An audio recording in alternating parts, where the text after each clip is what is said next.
Satu, dua, tiga. Assalamualaikum warahmatullahi wabarakatuh. Nama saya Khairin Sanujana dengan NIM 031159-19067. Saya akan membawakan presentasi riset pemasaran tugas pertama.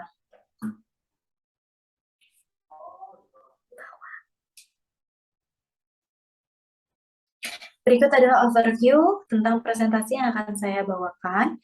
Pertama ada pengertian dari riset pemasaran, jenis-jenis riset pemasaran, tujuan riset pemasaran di Indonesia, case study, metodologi, kesimpulan, dan sumber data. Riset pemasaran. Menurut Hussein Umar, dalam buku Riset Pemasaran dan Perilaku Konsumen di tahun 2005, berikut adalah pengertian dari riset pemasaran.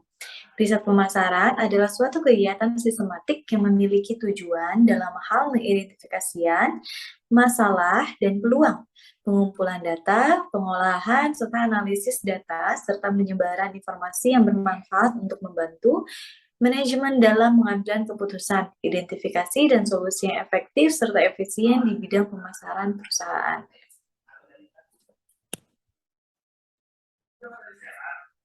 Sedangkan Philip Kotler mendefinisikan riset pemasaran sebagai berikut.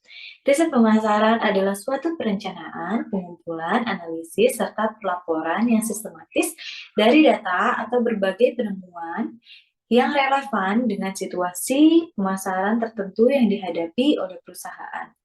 Maka dapat dijelaskan dari dua pengertian di atas bahwa riset pemasaran yang dilakukan oleh perusahaan untuk menganalisis serta mencari informasi yang dibutuhkan terkait pasar atau masyarakat, dilakukannya riset pemasaran juga bisa menjamin perusahaan agar tidak kesulitan saat merencanakan strategi bisnisnya. Jenis-jenis riset pemasaran. Dikutip dari buku Pengantar Manajemen Pemasaran tahun 2020, karya Miguna Astuti dan Agni Rizkita Amanda, berikut dua jenis riset pemasaran.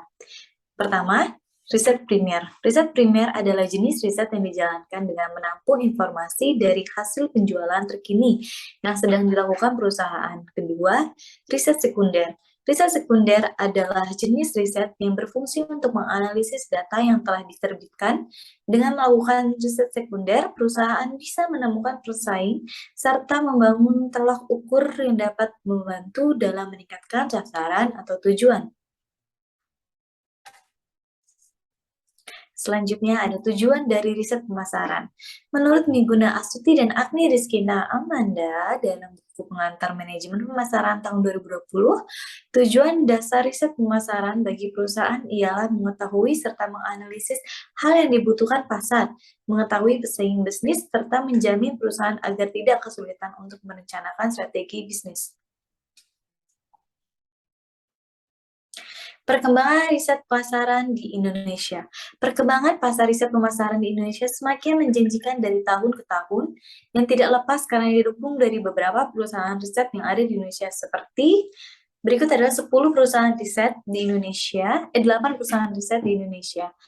Pertama, Nielsen Indonesia, Mars Indonesia, Marsindo Consulting Prima, Acorn Consultant, DK Insight, JSY Research, GFK Indonesia, Polling Center. Case study yang akan saya bawakan saat ini adalah GFK tentang pembelian smartphone. GFK adalah lembaga riset pasar global ternama yang baru-baru ini mengeluarkan studi barunya yang mencatat iklan Facebook memainkan peran penting. Konsumen di India, Indonesia, Inggris, dan UEA menilai iklan Facebook sebagai media teratas dalam mempengaruhi keputusan pembelian smartphone mereka hingga 58%. Meskipun sebelumnya, Market Intelligence GFK Point of Sales Tracking menunjukkan bahwa pasar smartphone global telah menurun dari tahun ke tahun sebanyak 6%, dengan titik penjualan terendah sebesar minus 37%.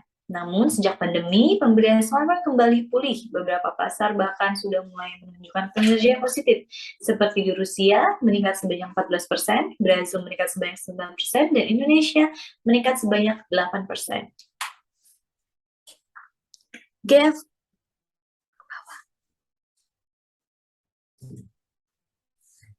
lebih dari lebih dari 10.500 pengguna smartphone disurvei di 7 pasar berbeda, yaitu di India, Indonesia, Brazil, Spanyol, Rusia, Inggris, Raya, dan Uni Emirat Arab.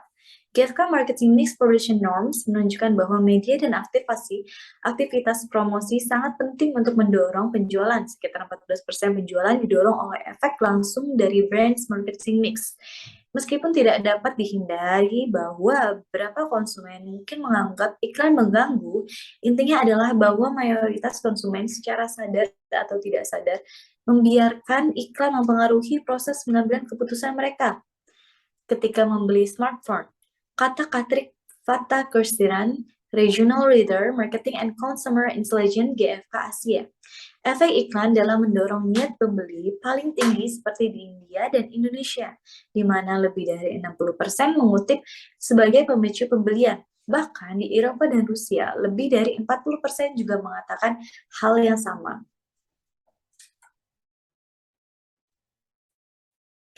Berikut dua hal yang harus diperhatikan produsen smartphone dalam pemasaran. Yang pertama adalah citra merek. Marketing Mix Modeling Norms menemukan bahwa branding dapat mendorong penjualan sekitar 16% dari total penjualan. Contohnya, produsen smartphone Cina yang sukses membuat citra merek mereka dengan hasil gambar yang baik. Secara keseluruhan, 36% konsumen telah memilih merek Cina sebagai merek yang paling mereka sukai. Persentase ini tertinggi di India sebanyak 53%, Rusia 49%, dan Indonesia 43%. Hal tersebut didorong oleh efek kumulatif pemasaran merek yang dibangun dari waktu sebelumnya. Kedua, penggunaan media. Selain melihat efek pencitraan merek marketing mix modeling norms, GfK juga menyoroti efisiensi media yang digunakan. Efek langsung media digital memiliki ROI 4,3x lebih baik dari media tradisional. ROI ini dipimpin oleh media sosial yang 10 kali lipat lebih baik dari media tradisional.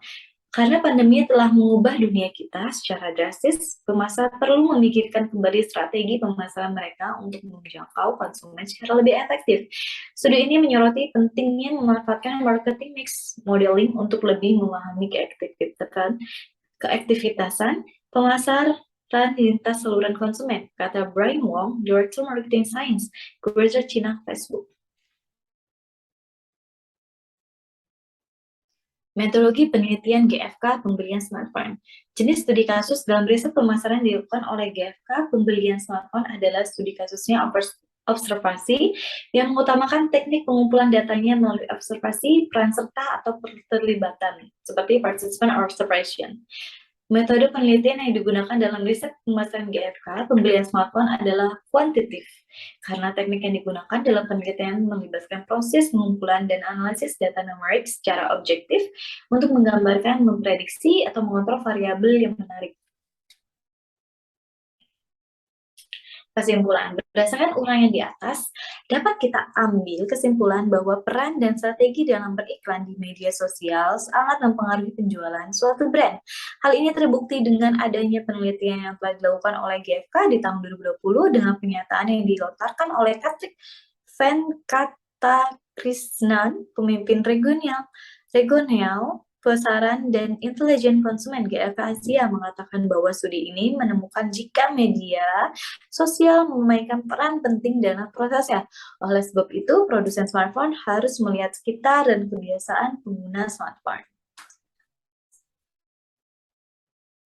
Sumber data yang saya dapatkan adalah dari buku riset pemasaran dan perilaku konsumen 2005 oleh Hussein Umar, pengantar manajemen pemasaran tahun 2020 oleh Meguna dan Astuti Rizkita Amanda, daftar perusahaan riset pemasaran yang harus kamu ketahui oleh Reza Pratama, artikel, dan riset GfK 58% responden membeli smartphone karena iklan di media sosial oleh Nur Sinta Dewi dalam artikelnya.